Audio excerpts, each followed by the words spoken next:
Good morning, good afternoon, good evening, Saints. I hope we are all doing great. And I want to welcome us into the month of June. Today being the third day of June 2025, I'm going to be giving my thoughts on 2 Samuel chapter 7.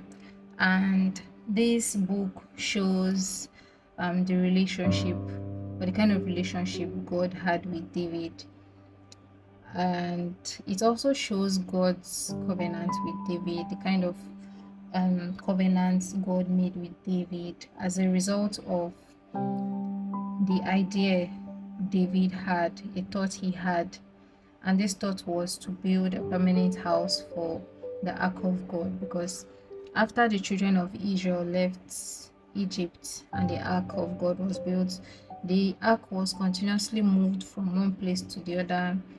It was moved from tents to battlefields, and they were always moving it from one battlefield to the other, and they always had victories in most of these battles, at least. So they had their fair shares of victories in these battles that they fought. And while Sir David was resting from all the battles after gaining victory in the Lord, he had the thought to build a permanent house for the ark of God. And Prophet Nathan told him this in verse 3. He said, "Go, do all that is in your heart, for the Lord is with you." So Prophet Nathan told him this, and then took it to the Lord in prayers.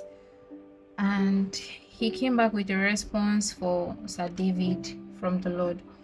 And the Lord was also in support of this idea that Sir David had. And the Lord said yes, that he can go ahead with it to build a permanent house for the ark of God. And it wasn't just a yes to David. The Lord also said that he will give him and his people, that's the Israelites, he will give them stability, that they will no longer be moving from one place to the other, and he will deliver them from their oppressors. He will deliver them from the oppression of the wicked. And he also made promises for both David and his generations to come. He also said that he would have, his mercy wouldn't depart from him. Yeah, you can see that in verse 15. He said that he would always have mercy upon him, and his mercy would not depart from him. All this is because Sir David had God in mind and wanted to do something in appreciation to God for all the victories of wars and everything that the Lord has been showing him mercies towards. So another major thing in chapter 7 that I want to talk about is the level of appreciation Sir David showed unto God. And you can see this and we can see it from verses 18 down to 29. So after Prophet Nathan had given Sir David God's response, he went ahead and started appreciating God and exalting him in prayers.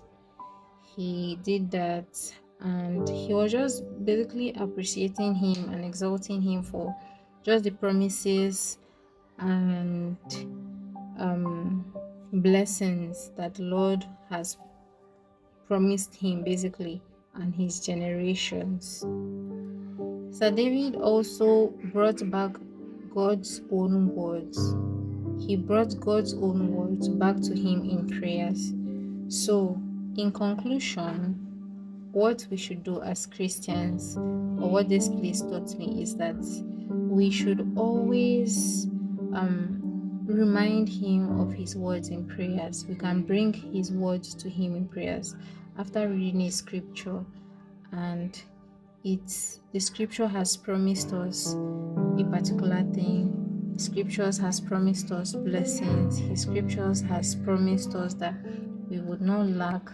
His scriptures has also promised us that 1,000 may fall at our side and 10,000 at our right hand side, but it shall not come near us. So we should learn to bring his words back to him in prayers. And the second and most important one is thanksgiving and appreciation. And I would say that of all the sermons and teachings I've heard on thanksgiving and appreciation, the common denominator is always that in thanking God, it gladdens him and opens his heart to the possibility of doing more for you.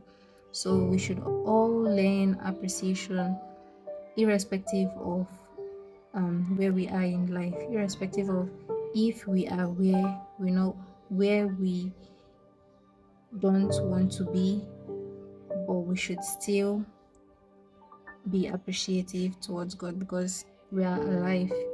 We are in the land of the living here. If there is nothing else to thank God for, the fact that you're still breathing is something you should be thankful for.